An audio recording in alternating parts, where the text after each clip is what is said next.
La gran incógnita humana de quién es Dios. Y me refiero a esta pregunta porque regularmente cuando nosotros vamos a la historia, todos queremos saber, sea antiguos o nuevos, de dónde provenimos. ¿Quién es Dios? Aquí el gran problema que tenemos son los elementos que nos ayuden a comprenderlo. Y por elementos me refiero a nuestro pensamiento, a nuestro discernimiento. Estamos tan limitados que hace falta entonces que tuviéramos una mejor percepción para poder entender quién es Dios.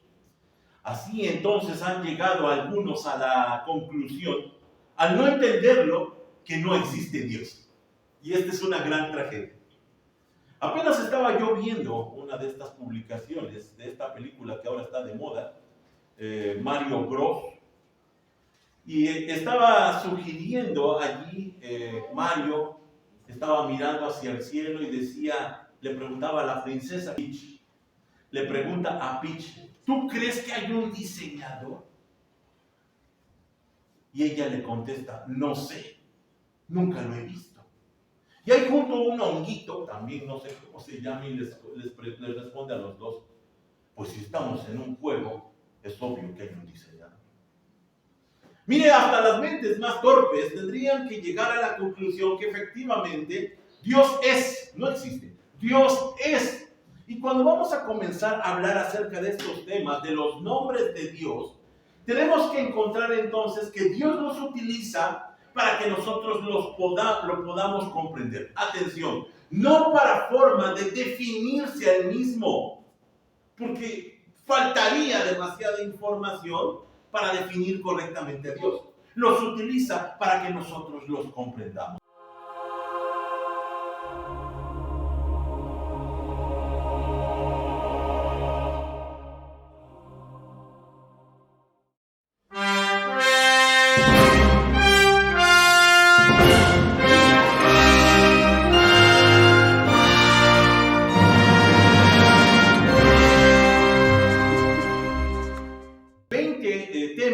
Acerca de los nombres de Dios. El primero de ellos es Elohim, con el primero que se presenta Dios. Y aquí entonces comienzo con un ejemplo de cómo funciona el asunto de los nombres. A la pregunta de quién eres, ¿cómo respondemos? Mira, déjame poner mi propio ejemplo, mi ejemplo particular. Cuando nos definimos, ¿qué contestamos? Y mi ejemplo es, yo soy Rubén, pero ese solo es mi nombre. O por ejemplo, soy pastor y artista plástico, pero esa solo es mi ocupación. O por el otro lado, soy hijo de Rubén y Margarita, esposo de Claudia y padre de Abril y de Azul, pero ese solo es mi parentesco, no me está definiendo. Soy egresado del Seminario Teológico Bautista Americano y de la Universidad Interamericana, pero eso solo es mi preparación. Soy de Puebla, pero eso es solo de donde provengo. O soy amante de las artes, pero eso solo son mis gustos. Con todo lo anterior podemos decir que todos son referencias solamente y dependemos de ellas. Es decir, para que nos ubiquen, tenemos que juntar todo ese cúmulo de información y entonces poder presentarnos adecuadamente. Ahora, ante lo anterior, tenemos que entender que por medio de los nombres, Dios empieza a darse a conocer. Así como nosotros comenzamos a conocer a las personas, Dios empieza a darse a conocer por medio de nombres. Pero esto no significa que Dios necesite referencias para explicarse. No necesita explicar ni su parentesco ni su providencia, porque todo ello está muy por encima de nuestra comprensión. Así que cuando vamos a analizar los nombres de Dios, vamos a ver cómo aparecen históricamente. En la Biblia poco a poco se van desarrollando gradualmente según las necesidades de quien está tratando. Así que los vamos a tener que estudiar de esta manera. En este caso, por ejemplo, se presenta como compasión para el que sufre, o como paciencia para el pecador, o como gracia para el culpable. Así Dios se va autodefiniendo, aunque volvemos a insistir, no tenemos todos los elementos para comprender adecuadamente a Dios. Así que cuando nosotros comenzamos a analizar sus nombres, vamos a ver algunos asuntos muy importantes para poder comprenderlo. En primer lugar, tenemos que decir que su nombre señala su autosuficiencia. Autosuficiencia. Él no necesita, como en mi caso, algunos elementos que apoyen su personalidad o que expliquen su personalidad. Y comienzo entonces con este pensamiento. Dios es, no existe. Dios es, está por encima de la existencia. No podemos decir Dios existe. No, Dios es. Más que existente, Dios es el que es. Y aquí entonces nos vamos a Génesis 1:1. Al inicio mismo de la escritura, cómo comienza el autodefinirse. Dice simplemente, en el principio Dios creó los cielos y la tierra. Esa palabra Dios en el hebreo es Elohim. En el principio Dios creó los cielos y la tierra. Dicho en el hebreo es Bereshit bara Elohim. Y así se presenta. Esa es su carta de presentación inicial. No quiere decir que sea explícita, no quiere decir que esté todo dicho, sino que simplemente comienza a explicarse poco a poco como a niños ante la humanidad. Ahora, aquí entonces tenemos que entender lo siguiente. La existencia divina no está sujeta a demostraciones científicas. Solo es entendida por la fe. Esto es muy importante, porque Dios no va a ofrecer desde Génesis 1 o en adelante alguna explicación de quién es Él, ni va a dar muestras. Ahora la gente está muy deseosa de ver muestras, de ver revelaciones, de ver maneras. Estamos llenos de muestras. Estamos llenos de evidentes rasgos de inteligencia, de sabiduría, pero nosotros hemos cerrado nuestros ojos y deducimos que son consecuencias de un accidente o de no sé qué cosa. Pero la realidad es que no está buscando la palabra de Dios explicar científicamente quién es Dios. Dejemos entonces de buscarlo de esta manera. Encuentro a personas que quieren forzosamente encontrar en cada pasaje y en cada versículo una supuesta demostración científica. No tiene la intención la palabra de Dios de hacerlo. Solamente podemos entender a Dios por medio de la fe. Allí está la diferencia. A Dios se le mira por fe. A pesar de todo lo que nos rodea, la revelación general, solamente lo podemos ver por fe. Y es que Dios trasciende o supera su propia creación. Es decir, está más allá de lo que nosotros observamos. Es cierto que podemos ver las plantas, podemos ver la naturaleza, pero Dios no está en eso. Eso es panteísmo. Dios no está contenido, está limitado, está dentro, porque trasciende, supera plenamente todo aquello que Él mismo creó. Entonces esto nos demuestra que todo esto que nosotros tenemos a nuestro alcance, incluidos nosotros y nuestro pensamiento, no tiene la capacidad de contener tan gran sabiduría, tan gran personalidad. Esto tenemos que ser muy claros. En el anterior de los temas estaba yo diciendo que cuando vamos a la Escritura y pensamos que alguien ya dijo todo lo que se tenía que decir, nos equivocamos. Cuando abrimos la Escritura, nuevamente Dios nos sorprende y aquello que no vio alguien, a pesar de ser un erudito, Dios lo revela nuevamente y tendremos siglos y siglos de estudio de la palabra de Dios y nunca lograremos agotarla.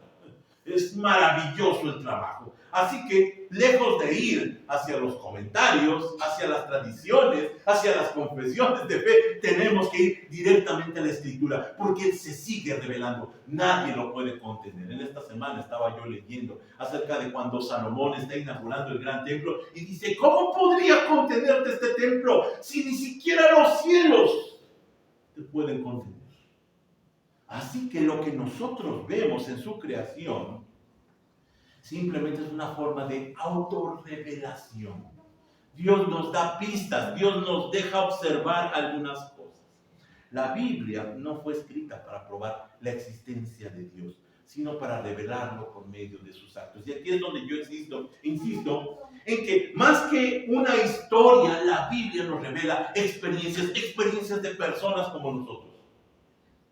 Tenemos que experimentar, porque es la manera como Dios se autorrevela.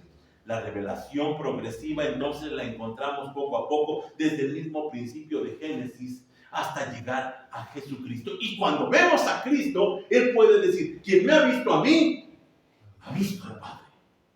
Poco a poco se va revelando hasta que entonces encontramos la revelación progresiva y plena en Jesucristo. Lo que sí tenemos que celebrar es que Dios desea comunicarse. Esa es la gran noticia. Dios quiere comunicarse. Dios no solamente nos dio algunas pistas ocultas para que descubramos entonces su magnificencia, sino que Dios nos habla para que nosotros lo comprendamos. Y por eso se muestra por medio de los nombres. En segundo lugar, después de decir que Dios es, también tenemos que decirles que Dios es independiente.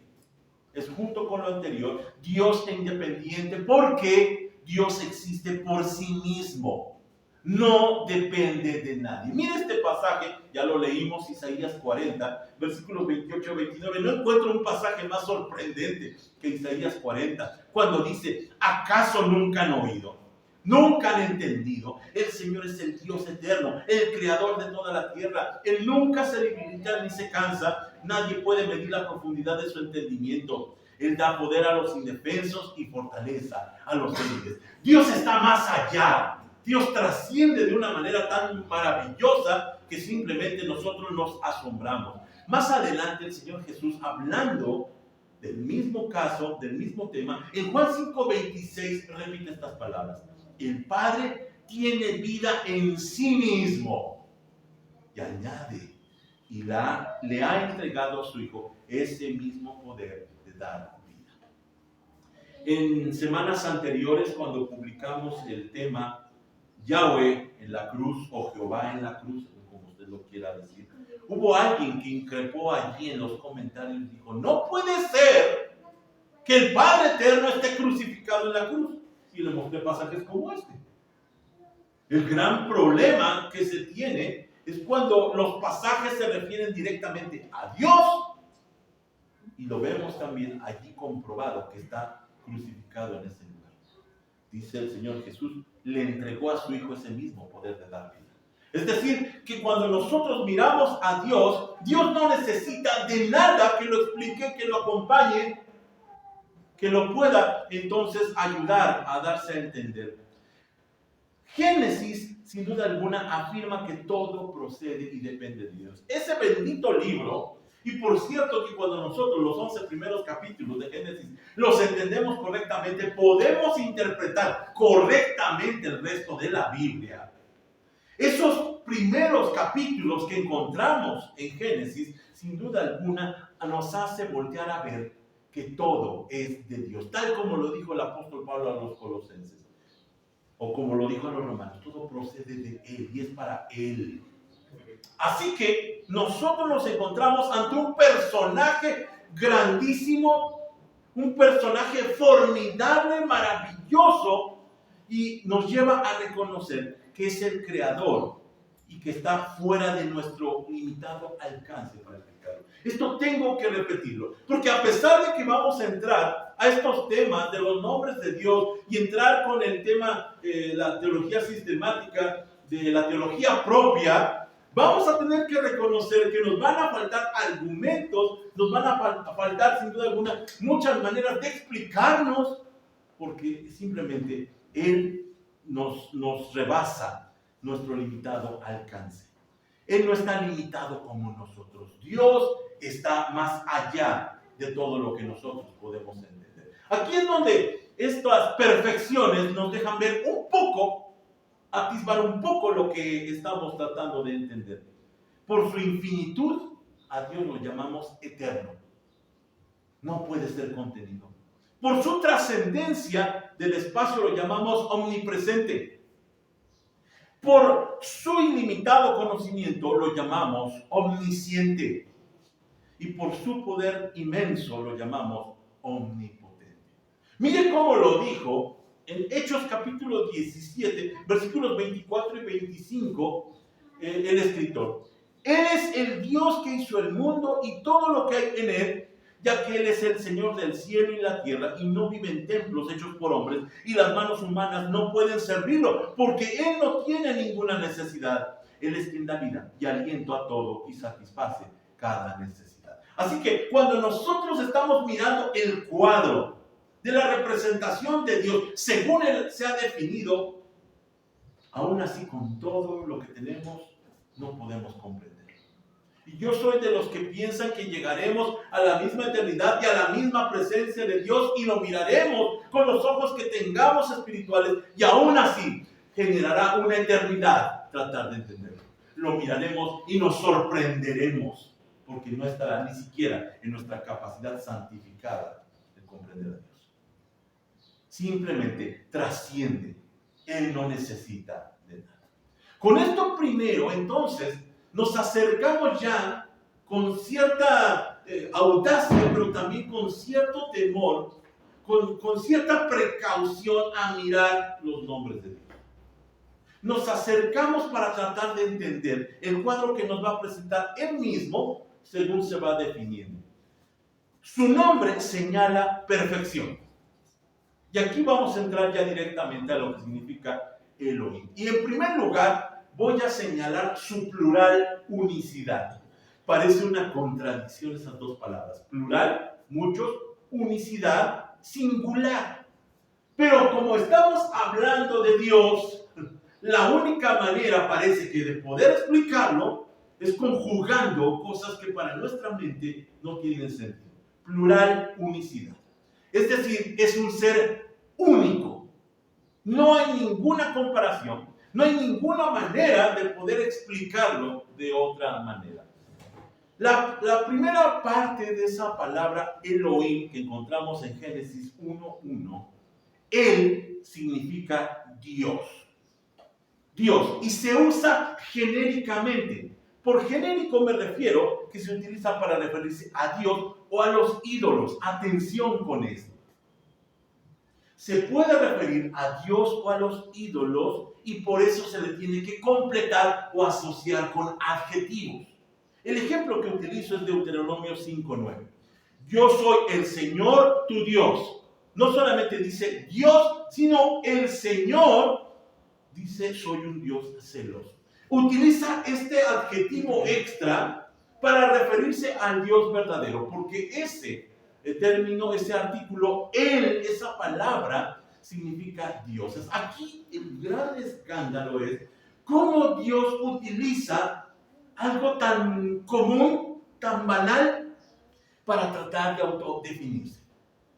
Aquí el gran problema que nos enfrenta entonces a nuestro lenguaje y a nuestro entendimiento es que no hay suficiente vocabulario para definirlo a Él. Y cuando Dios empieza a hablar de sí mismo a la humanidad, lo utiliza, adivine, utilizando nuestros propios vocablos. Lo más simple que podamos entender. Nosotros nos escandalizamos ahora que está la corriente mesiánica y se insiste en que se le diga Yahweh y Yeshua. Nos escandalizamos al ver algo tan semejante en donde Él utiliza este artículo que puede utilizarse para cualquier otro ídolo o Dios falso. Pero la realidad es que se acerca tan íntimamente al ser humano y se explica bajo nuestros propios términos con tal de que lo comprendamos. Esto es verdaderamente sorprendente. Así que el término Él es Dios en forma genérica. El término Elohim ya entonces es el plural de Él. Elohim no significa Dios, sino significa dioses. Dioses. Aquí es donde, por ejemplo, Isaías capítulo 6, versículo 8, dice de esta manera. Después oí que el Señor preguntaba, ¿a quién enviaré como mensajero a este pueblo y quién irá por nosotros? Mire, desde el Antiguo Testamento se deja ver entonces este asunto de pluralidad. Pero atención, Porque por mucho que nosotros tratemos de entender el Antiguo Testamento como la forma de manifestar la Trinidad, no está buscando la palabra de Dios hablar del tema. No es cierto que aquí en Isaías podemos encontrar que está definida la Trinidad. No es su intención. Cuando está hablando con el término Elohim, más bien está señalando que es una deidad única. Por eso hablábamos de plural unicidad. Es decir, un ser tan especial que simplemente nuestro entendimiento es rebasado para tratar de entenderlo y explicarlo, por supuesto. Es algo que sale de nuestra capacidad. ¿Cómo lo reconocían los judíos? En Deuteronomio capítulo 6, versículo 4, en Shema, escucha Israel, el Señor nuestro Dios es el único Señor. Único Señor. Y aquí entonces están entendiendo ellos que solamente hay un Dios. Aquí la pregunta que nos hacemos a nuestros ojos occidentales es, ¿cómo podían creer en un solo Dios mencionando dioses? ¿Cómo pueden creer en un solo Dios diciendo Elohim? Y entonces tenemos que ir a la cultura judía para comprenderlo y salirnos de nuestro pensamiento griego. El pensamiento helénico que hasta nuestros días todavía está fundada, esta civilización, insiste en dividir, en categorizar, en sistematizar algo para que entonces nosotros lo podamos entender. El término universitas o universidad es esta intención de analizar las diferentes partes del universo. Pero ellos no lo creían así. Ellos no consideraban esto porque no creían en la división por partes del ser como los griegos. El gran problema que tenemos es cuando leemos al apóstol Pablo hablándole a una iglesia helenizada en 1 Tesalonicenses 5:23 que dice, ahora que el Dios de paz los haga santos en todos los aspectos y que todo su espíritu, alma y cuerpo se mantengan sin culpa hasta que nuestro Señor Jesucristo vuelva, nos mete en un conflicto de decir, bueno, y entonces ¿cómo tenemos que entendernos tan solo nosotros? ¿Como tricótomos o como dicótomos? La gran controversia de los teólogos, jalando a uno y otro lado, se resuelve por los judíos diciendo ninguno de los dos. Somos uno solo. Integral. Ellos no tienen ese problema. Y el ejemplo lo encontramos, por ejemplo, con los amigos de Job. ¿Se acuerdan? Ellos llegan, tratan supuestamente de consolarlo, pero enseguida lo acusan. Tú estás mal espiritualmente y por eso te va mal físicamente. Ellos no están dividiendo. Ellos entienden que el ser es uno, integral. O como sucede en el caso de los discípulos que preguntan acerca del ciego de nacimiento. ¿Quién pecó? ¿Él o sus padres? Este es el pensamiento judío que no tiene este gran problema que nosotros tenemos de tratar de diseccionar cada parte para entenderlo. Ellos tenían razón en su visión, aunque no en estos casos. Ya en su momento se analiza cada una de estas situaciones. Pero lo que sí aprendemos, escuche, es que lo que afecta al alma, afecta al cuerpo. Ellos miran hacia el ser humano. Ellos se miran a sí mismos de esta manera. Lo que afecta al alma, afecta al cuerpo. Mire, en los últimos estudios de los estudiosos que tienen que ver con la medicina, encontramos, por ejemplo, que ya están descubriendo que el cáncer proviene de las emociones negativas. ¿Ha escuchado usted esto? El cáncer proviene de las emociones negativas reprimidas. La falta de perdón, la discordia, el rencor. Genera en nuestro organismo alguna producción que entonces impide que sea, al no ser drenada, hace que nosotros tengamos este padecer. Esto coincide perfectamente con lo que se había anunciado por los judíos de lo que afecta al alma, afecta al cuerpo. La pregunta es, ¿y de dónde lo aprendieron? ¿Cómo llegaron a esta conclusión? ¿No adivina? De la perfecta unidad de la Trinidad. Ellos miraron a un solo Dios y entonces comprendieron quién eran ellos. Ahora, estamos diciendo Trinidad, no triunidad. El gran problema, otra vez, de los gentiles occidentales es que tratamos de diseccionar y decimos, bueno, por un lado está Dios Padre, por el otro lado está Dios Hijo y por el otro lado está Dios Espíritu Santo. Trinidad. No, definitivamente no tiene nada que ver. Alguien más se ha atrevido incluso a tratar de explicar a la Trinidad poniendo de ejemplo la luz. La luz que, por ejemplo, en su electricidad, en su corriente, dicen, es como si fuera el Padre. Y la luz es como si fuera el Espíritu Santo. Y el foco es el Señor Jesús. ¡Qué torpeza! Tratar de explicar lo eterno con lo material. Pero esa es la gran lucha de las personas que incluso llegan a acusar entonces al cristianismo de decir que somos católicos porque los católicos lo implementaron. Desde el Antiguo Testamento, desde el mismo comienzo de la Escritura, está dispuesto allí que este ser maravilloso es único y que no lo podamos entender no significa que no sea cierto. Podremos gastar mucho tiempo hablando de la Trinidad, pero al final solo la fe lo acepta. No estamos siendo dogmáticos, solamente estamos siendo realistas. No tenemos elementos, no tenemos capacidad. Así que Dios, sin duda alguna, se muestra de esta manera como perfecto en su plural unicidad. Pero en segundo lugar, hablamos también, por supuesto, de su perfecta unidad, porque ya empezamos a tratar el tema. Y su perfección proviene de su unidad. Escuche esto. La perfección de Dios proviene de su unidad. Juan capítulo 5, versículo 19 dice de esta manera.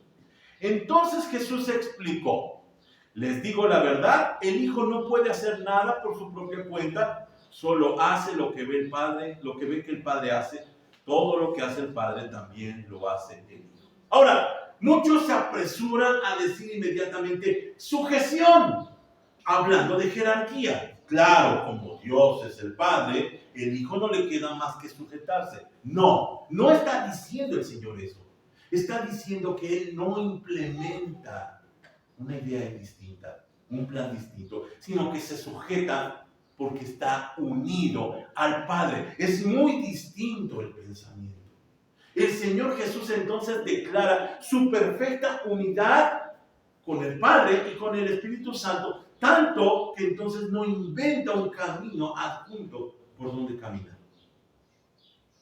Cuando nosotros miramos entonces este asunto de la perfección que tiene Dios, se explica la perfección humana.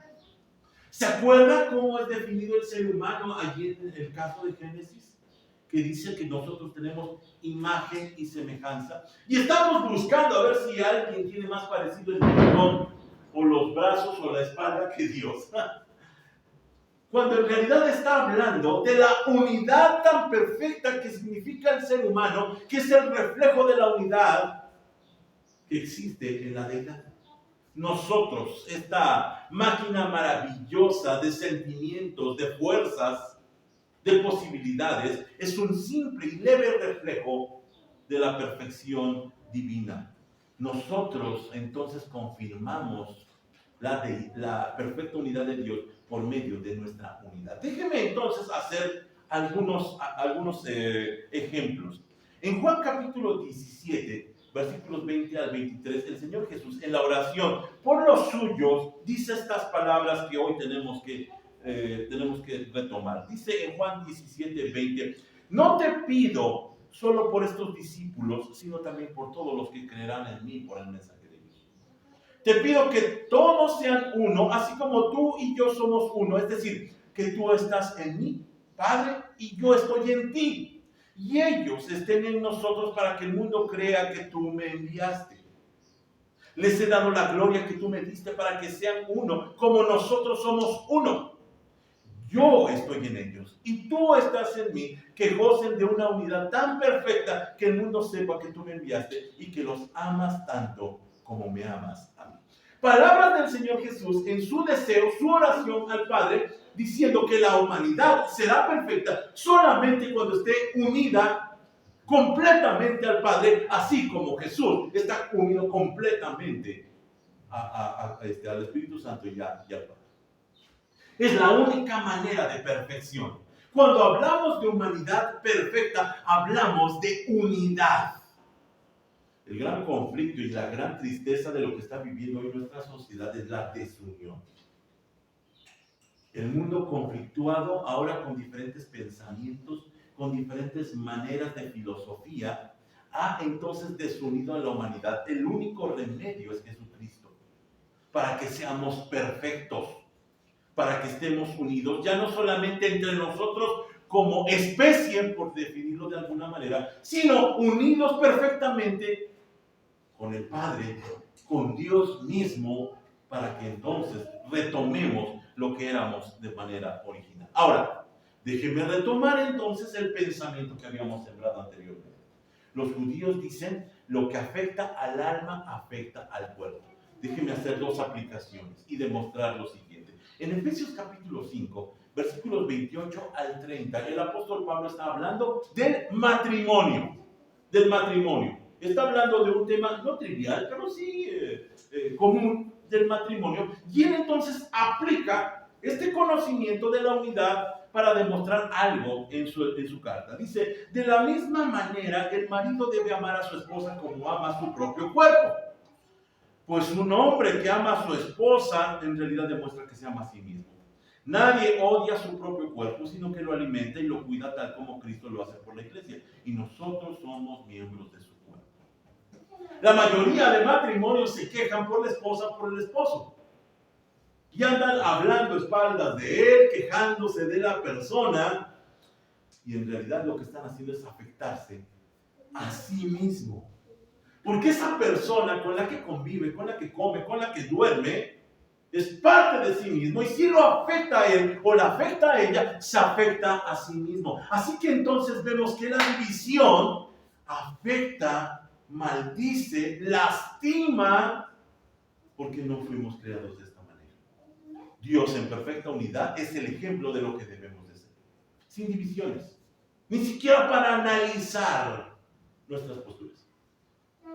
El segundo de los ejemplos es la iglesia. Primero los Corintios capítulo 3, versículos 16 y 17. Y el apóstol Pablo vuelve a suscribir. ¿No se dan cuenta de que todos ustedes son el templo de Dios y que el Espíritu de Dios vive en ustedes? Dios destruirá a cualquiera que destruya este templo, pues el templo de Dios es santo y ustedes son este templo. Si afecto a mi hermano, me afecto a mí mismo. Por eso el apóstol Pablo, cuando está hablando a los Corintios, en primera los Corintios capítulo 11, y está hablando de la cena, dice, examínese cada uno a sí mismo.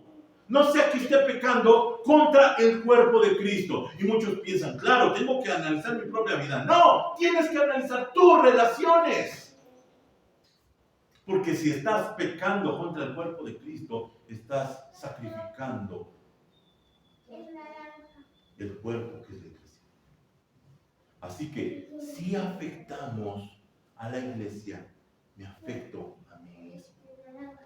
Este es el pecado por excelencia que nosotros debemos evitar. Pastor, ¿cuál es el gran pecado que debemos evitar? La respuesta es simple, de acuerdo a este tema. El pecado de la desunión que destruye.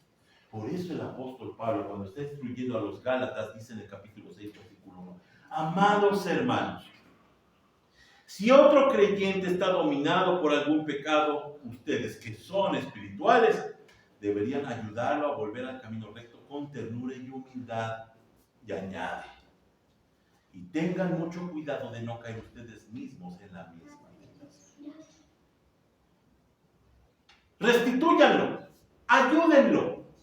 Necesitan tratar con él para tener perfecta unidad. El apóstol Pablo, cuando está escribiendo a los de Éfeso, les dice, entre otras cosas, que están conformadas las diferentes habilidades y ministerios para que todos lleguemos. No dice para que algunos se adelante, sino para que todos lleguemos. La gran tragedia de la iglesia es que está el supuesto adelantado y el supuesto atrasado. Es mentira. El supuesto adelantado en realidad también está relegado junto con el atrasado. Porque todos caminamos juntos en este camino. En perfecta unidad. Así que si el atrasado no lo ayudamos a caminar, todos nos vamos a quedar. Dios en su perfecta unidad, cuando está hablando del primer término con el que se presenta, Elohim, lejos de disparar nuestra mente a la especulación de las diferentes personalidades, nos habla acerca de lo que nosotros debemos hacer en manera práctica en nuestra sociedad, en nuestra vida, en nuestro matrimonio, en nuestra iglesia. Perfecta unidad que es demostrada por medio de la manifestación de este glorioso nombre. Ayudar a los demás es cuidarme a mí mismo, porque lo que afecta a uno, afecta a todos.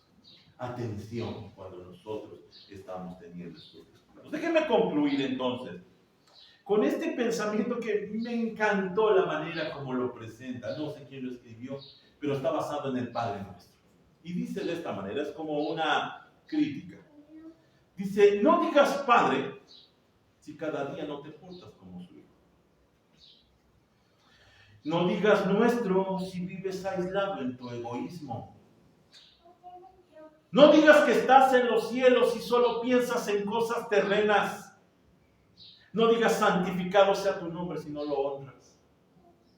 No digas venga a nosotros tu reino si lo confundes con el éxito material. No digas hágase tu voluntad si no lo aceptas cuando es dolorosa. No digas el pan nuestro dánoslo hoy si no te preocupas por la gente con hambre. No digas perdona nuestras deudas y guardas rencor a tu hermano. No digas no nos dejes caer en la tentación si tienes intención de seguir pecando. No digas líbranos del mal si no tomas partido contra el mal. Y no digas amén si no has tomado en serio las palabras de esta oración. Ante el retrato, el primer retrato que nos presenta la palabra de Dios con respecto a quién es Dios, ante el retrato divino, la pregunta que nos tenemos que hacer, sin duda, es ¿a quién nos parecemos? Cuando yo me analizo, ¿me parezco a Él? ¿O estamos divididos? ¿O estamos unidos, peleados? ¿Cómo nos conoce? Revelamos a Dios en la iglesia. Porque aquí lo importante no es hablar de la trascendencia del personaje que tenemos delante nuestro y que es asombroso, maravilloso, fiel, todos los argumentos que usted quiera añadir. Aquí lo importante es que tanto condiciona nuestra vida y nuestro ser. Que tanto afecta nuestras relaciones y nuestras percepciones. ¿Qué tanto tiene que ver con lo que nosotros hacemos de forma cotidiana en nuestras vidas? Los nombres de Dios son la manera de tratar de Dios con el ser humano. Poco a poco nos va a dar una explicación extra para que nosotros entonces, comprendiéndolo a Él, comprendamos quiénes somos nosotros. Que Dios nos ayude en este camino de aprendizaje, para que verdaderamente sepamos qué es lo que tenemos que hacer en nuestras vidas. Padre, te agradecemos entonces por esta oportunidad maravillosa, en donde creemos que tienes todo dispuesto para la comprensión, para la atención de nuestras vidas. Aunque nuestra limitación nos impida mirarte plenamente, velado como estás, permite que nos acerquemos para disfrutar de tu compañía. Gracias te damos, Señor, porque lejos de que tuviéramos que ilusionarnos, tuviéramos, Señor, que desearte y pedir como Isaías, ojalá se abrieran los cielos y te derramaras sobre la tierra. La realidad es que has venido ya a través de Jesucristo y te vieron nuestros ojos y conocimos tu gloria, gloria como del unigénito del Padre. Bendito seas, porque entonces estás interesado en que te conozcamos. Permite que en este viaje, en donde nosotros iniciamos esta travesía de estudio, podamos hacerlo con la atención adecuada para mirar tu gloria. Gracias te damos, Señor, por este tiempo. Bendito seas en el nombre de Jesús.